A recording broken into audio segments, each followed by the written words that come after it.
анхан түүхээс нэг цус гэж дурдъя гэж бодож байна. За 2006 оны 12 дугаар сарын 6-ны өдөр Тонголгомаа бит хоёр маань анх энэ Монгол такс гэдэг энэ тийм гэсэн энэ хөө тодтголтой компаниг байгуулж ирсэн юм аа. За байгуулах болсон гол үндэслэл нь юу юм бэ гэхээр зэрэг бит хоёр маань 2005 онд энэ татварын мэргэжлийн зөвлөх үйлчилгээ үзүүлэх сургалтанд сууж эрхийг нь аваад хойлоо. Дараагаар нь удаагүй Гонконгод Аз намхан 7 орнуудын татварын мэргэжлийн зөвлөх нэмэлгүүдийн их хуралд оролцсон.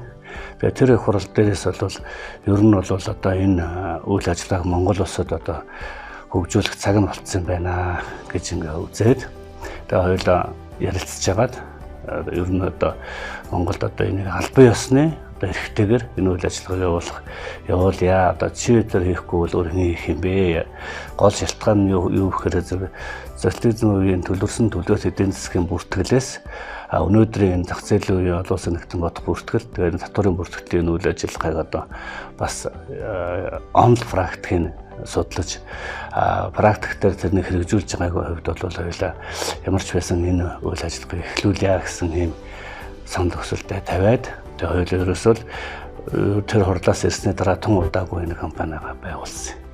За тэгээд бол анх байгуулахдаа бол ерөөсөө яг л хоёулаа өвтөрөөс өөр хүн байхгүй тэгэл эхлэлийг нь бий болгоол тэгээ мэдээж энэ хувьцаанд донд бол мэдээж анхны компани байсан учраас бас зарим хүн их зочирдсан зарим хүн бол гайхсан юундаа гайхсан бэ гэхээр зэрэг энэ бүхлөтэн татварын алба байгаад байхад энэний хажуудаас татварын мэргэжлийн зөвлөх үйлчилгээ үзүүлдэг ийм компани байна гэж юу гэдгийг нөгөө талаар мэргэжлийн нэгтлэн бодогч нарын байгаад тахад эдгээр одоо юугаа хийх юм гэдэг юм уу ийм олон эргэлзээнүүд бол маш их байсан. Энэ эргэлзээг бол Монгол улсад бол анх энэ тэнц нийгэмлэгийг тэнцийн энэ компаниуд байгуулснаар бол Тонголгомаа бит хоёр бол одоо гаргасан гэж ойлгодог. Нөгөө талаар бол бас энэ компани үйл ажиллагаагаар дамжаад ерөнхийдөө одоо энэ татварын мэргэжлийн зөвлөх үйлчилгээ бол Монгол улсад бол өнөөдөр нэлээ одоо байр суурь олсон ба гэдэгт бол би хэрэгэлцдэг юм аа.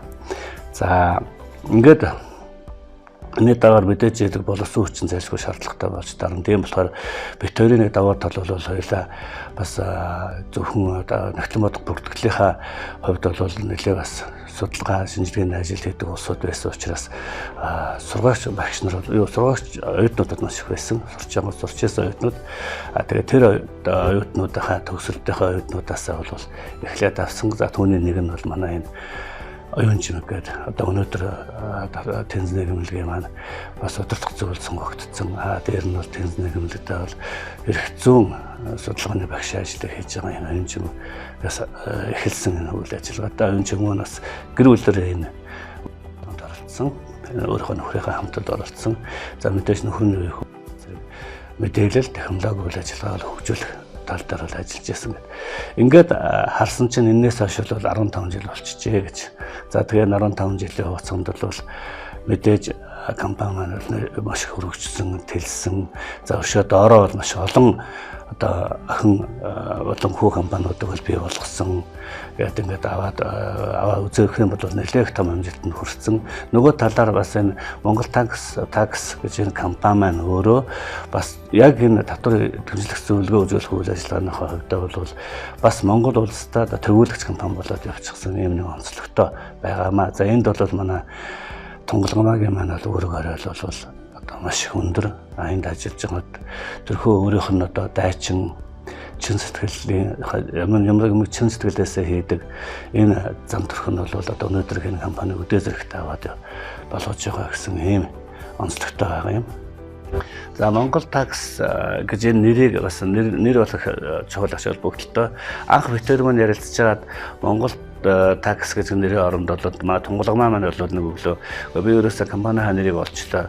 Өгшөө би энэ эрхэс такс гэж нэр өгвөл яасан бэ гэдээ ороод ирсэн. За тэгээд энэ нэрийг ингээ үзсэн чинь үнэхээр яг чарга байхгүй бас эрхэс такс гэдэг бол яг Монголынхаа уламжлалыг аваад үзэх юм бол уламжлалт шашин шүтлэг аваад үзэх юм бол яг харуу байхгүй бас их гоё агуулсан ийм нэр байсан л да.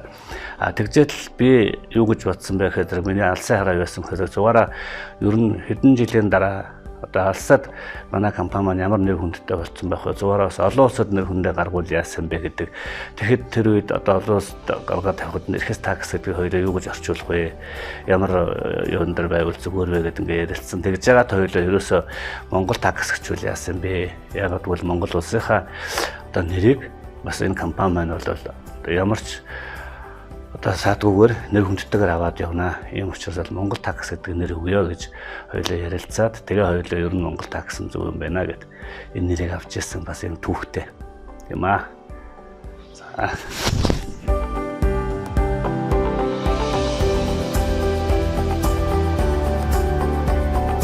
Тэгээд та бүхэнд өнөөдөр энэ компанийнхаа 15 жилийн баярын мэндийг хүргээд нийт ажилтан ажлагчид тэнд ажиллаж байгаа зөвлөгч нар мөн манай Монгол такс компаниар нийт үйлчлүүлэгч нартай бас бүгдэнд нь баярын мэнд хүргэе. За бүгдэнд нь эрүүл энхийг хүсье. За улам удаа цаашаа бадрангуй дэвшиж дээшлэн бадрах болтугай гэдэг эрхлэлийг төвшүүлье.